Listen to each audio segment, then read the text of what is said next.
parce que les vaches sont pas arrivées. Donc bienvenue, c'est l'antenne touristique qui vous reçoit.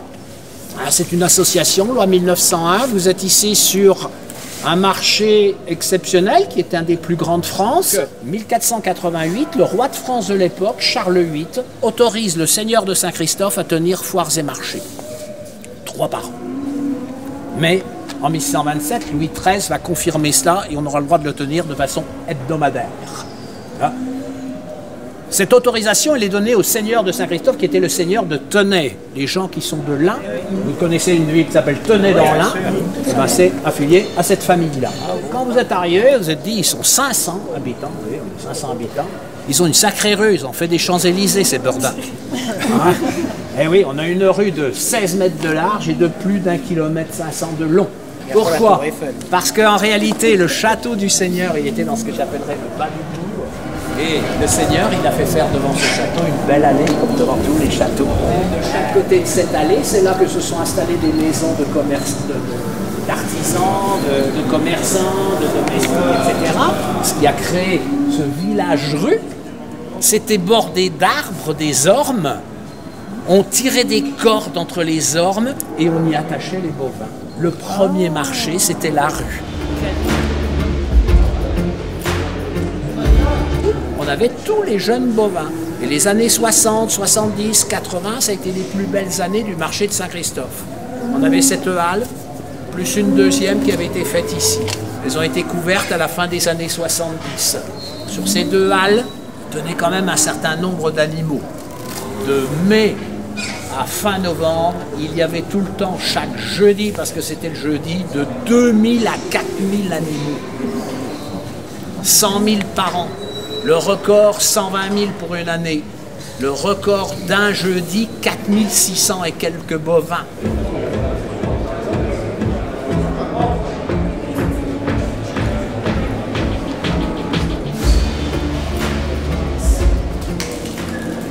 Le jour du marché, vous arrivez et vous venez décharger vos bovins sur les quais ici.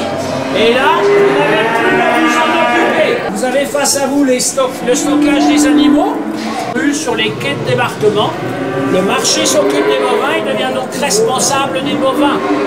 Lorsque vous êtes vendeur, vous êtes inscrit sur les registres du marché et vous avez fourni un relevé d'identité bancaire. Lorsque le marché a été fait, il a été fait pour 600 bovins. Je vous ai dit tout à l'heure qu'il en passe environ 1000 par semaine. Vous avez 2 couloirs d'arrivée de bovins. Un couloir plus large pour les lots. Le matin, sur les jeunes bovins, on vend beaucoup de lots de bovins. Le ring, il est grand. Il tient jusqu'à 20 bovins. En jeunes bovins. Et on a donc beaucoup de lots de 4 à 12, on va dire. L'après-midi, sur les bovins adultes, c'est presque tout vendu à l'unité. Sur les gradins, conformation du bovin, et en un coup d'œil, ça si vous les achetez ou pas. Catégorie des bovins, 127 c'est des broutards. Les catégories de bovins, je vous ai dit que j'allais vous les faire réviser. Au moment de la naissance, vous êtes un veau, vous devenez broutard ou lettonne, j'en ai parlé tout à l'heure. Après, vous êtes taurillon ou génisse.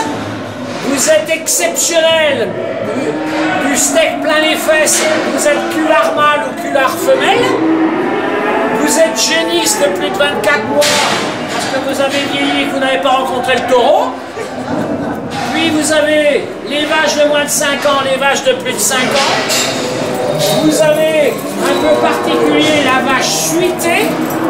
La vache suitée, c'est la vache qui est vendue avec son petit veau. 1 jour, 3 semaines souvent. Dans la région, on dit le paquet. Un jeune homme qui prend une jeune fille qui a déjà un enfant, on dit il a pris le paquet. 10, 9, 12, 14. Là, vous avez les renseignements sur chacun des bovins. Son département de naissance, son sexe, sa date de naissance et le code génétique du bovin, du père et de la mère, j'y reviendrai. Mais on va suivre la vente pour voir. Le chef de vente, donc, il doit laisser rentrer, je sais pas, ça va. Il suffit qu'on attende, bien sûr, pour qu'il prenne du temps.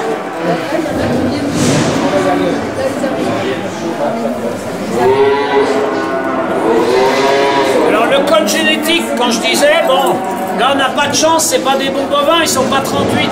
Enfin, tous les bovins du monde ont un code génétique. Vous avez ici une idée des codes génétiques.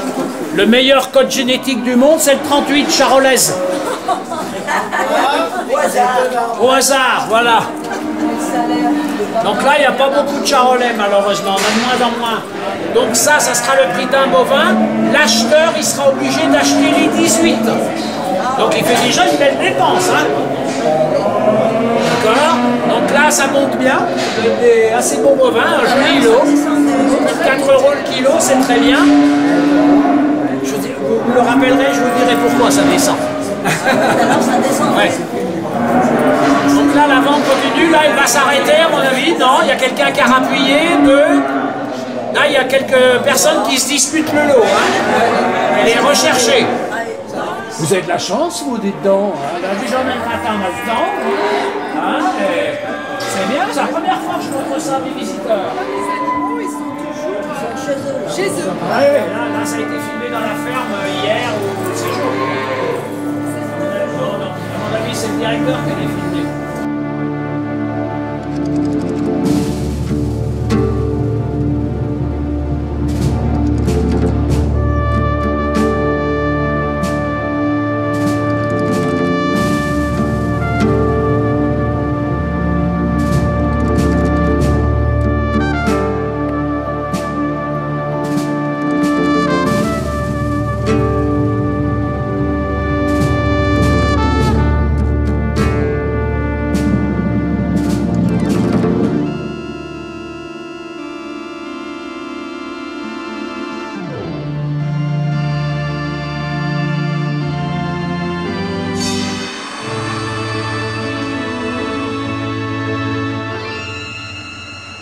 Le cadran, en face dans la cage de verre, le chef de vente, le secrétaire, monte donc sur le rythme, on ne sait jamais comment il va réagir.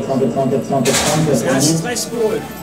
Ils sont assis, les acheteurs ou accompagnants, normalement, le vendeur est dans une petite salle cachée à côté du site.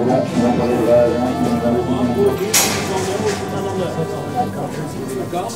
On est lancé. Les 3 points jaunes, c'est clair, à une seconde d'intervalle, chaque objet. Le gars, il vient, c'est qu'il a 50 000 € à dépenser.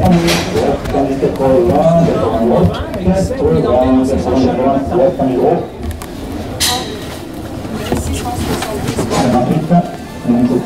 J'ai dit tout à l'heure à la bloc. Maintenant c'est terminé, on les achète au kilo de carcasse. Ça veut dire quoi? Ça veut dire que vous achetez un bovin, par exemple, 5 € le kilo de carcasse.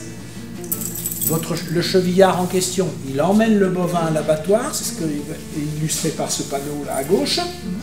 Il va tuer le bovin dans son abattoir et il va mettre dans la chambre froide une carcasse. Si on part d'un bovin de 740 kg, c'est des moyennes, hein. On va mettre 400 kg dans la chambre froide. On va dire que l'on paiera au vendeur 400 fois 5 €.